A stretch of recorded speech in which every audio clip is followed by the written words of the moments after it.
Okay, so we're here with NVIDIA and they're about to show us some benchmarks. We're very excited. The moment of truth is upon us. I'm here with Sridhar. He's with Technical Marketing with NVIDIA and he's going to show us a few things that demonstrate the power of the Tegra 4 platform. So I'll let him take it away. Sure. Hey guys, all of you must have seen the benchmark results of Tegra 4 that was recently published, but many of you may be wondering whether Tegra 4 is really a low power chip, and here I have a demo to prove that Tegra 4 consumes really low power and can fit in phones and tablets. What I have here is our Tegra 4 phone development platform. Obviously this board is really big, it's not going to fit in a phone, and the reason for that is that it's got all these debug ports that our software engineers and our OEM partner engineers use to debug the phone to optimize it for performance and power. And I hooked up this development board to a power meter through these wires, and this power meter is basically measuring the power consumption of the phone at the battery terminal. Right now the phone is in standby mode and it's consuming less than 10 milliwatts of power. The sensitivity of this meter is like 10 milliwatt range, that's why it's showing 0. But the moment I turn on the display, you'll see it'll spike up a little bit, but eventually it'll settle down to around 0.7 watts. So basically when the phone is idle with the display on, it's consuming only around 0.7 watts. And most of that power consumption is due to the display backlight power. Let me unlock the screen here and you guys can take a look at the meter. There you go, the phone is sitting idle, the power is settling down, it comes down to 0.7 watts in idle mode. So let me launch the gallery and play a 1080p video clip.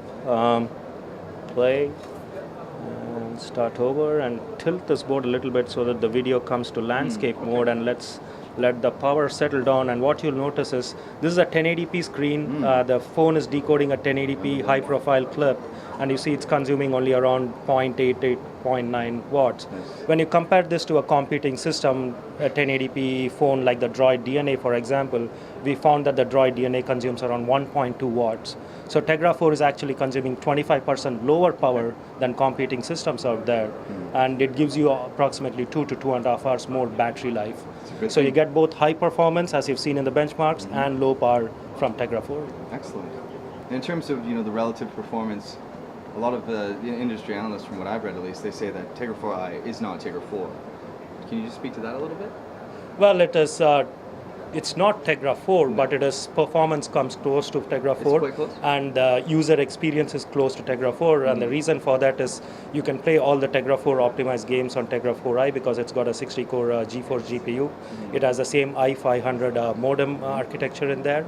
It supports the same computational photography features that Tegra 4 supports, and it's going to deliver great web browsing, great gaming experience, and really long battery life. So in all these aspects, I believe that T4i is much closer to Tegra 4 performance, and clearly it's aimed at the mainstream smartphone market, and Tegra 4 is for the super phone, high-end hero smartphone and tablet market. Tablets, of course, with ridiculously high resolution. Right. I was reading that apparently we're on the dawn of having 4K resolution display, 10-inch form factor. It's not too far off. They're already getting ready for it. So. But I mean, Tegra 4 can actually support, that resolution almost. Yeah, Tegra 4, I think we have a demo downstairs that shows Tegra 4 driving a 4K TV, so it can decode a 4K video flawlessly. That's exactly right. You're very confident in saying that we can continue to increase performance, but at the same time we can get more efficient devices. Right. And this is technically possible, Yeah, definitely, because process technology is, continuously improving. Like, few years ago, we were on 65 nanometer, 40 nanometer, 28, and we're going down. And these process technology improvements gives us, more power efficiency. And architecture is also getting more efficient. Like, we went from single core to dual core, and it's a well-known fact, more cores running in parallel, can run at lower frequency and voltage and gives you better power efficiency. So I think that trend will continue, and as we provide more and more performance in these chips, people will start using up this performance. I mean, if you recall a few years ago when NVIDIA introduced the first dual core mobile processor, people were wondering, do you really need a dual core in a smartphone? But pretty soon everyone moved to quad core because they realized we need this more performance. And as they use these devices more often, they want to use it like their own personal computing device. And of course, and that's where we're going at. I was speaking with ARM last night actually, and they were saying that within 2 years we'll have equivalent performance to what you're used to experiencing on your PC. Could be, yes. In terms of Android and whatnot, I mean, obviously I know NVIDIA is a big supporter of Android, but is it true really that Android can't take full advantage of this many cores? Is it, are the app developers kind of sort of lagging in a single core instruction set mentality? Not really. I know Android, as you know, was based off Linux, and Linux had support for multi-core, and Android today supports multi-core architectures. Like the operating system inherently is capable of scheduling threads across multiple cores. The web browser takes advantage of multiple cores, especially the Chrome browser that supports multiple tabs can like schedule threads for each tab on different cores, and like I think you have a demonstration that can perhaps show something to that effect.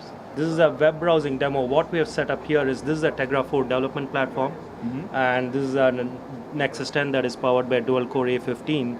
And both these tablets are connected to a web server through wired Ethernet.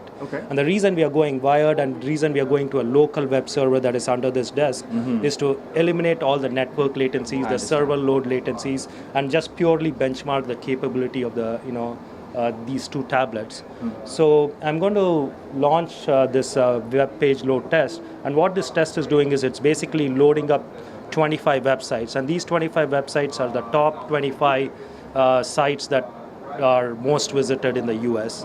And we've ripped those sites, stored them on this local server, and I'm going to launch this test on the Tegra 4 and on the Nexus 10. And as you can see, Tegra 4 is really like, loading these fast. And the cache has been cleared? The cache has been cleared, everything is being loaded from the server, and Tegra 4 is dual core A15. This is dual versus quad A15. Quad core A15, And so Tegra 4 will load these 25 pages in approximately 25 to 27 seconds, and you'll see that soon. I saw a gadget there.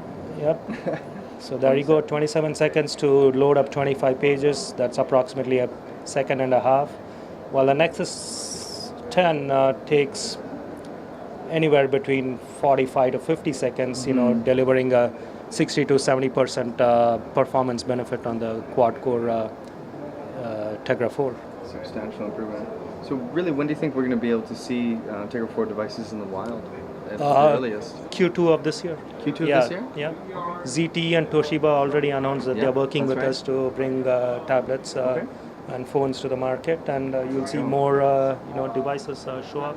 So we're looking at 57 seconds for the Nexus 10, the A15 dual core, versus the 27 seconds for the quad core. It's almost 2 times faster. And does it still have the fifth sort of Ninja core as Jetson? The definitely. companion core? Yes. Okay. So Tegra 4 has this 4+1 architecture with the 5th battery saver core. That's right. So the battery saver core itself is a Cortex A15 core, but it has been optimized for ultra low power consumption. So for example, let's say right now it's sitting idle doing nothing. So we turn off all the 4 main cores and just run it off the battery saver core.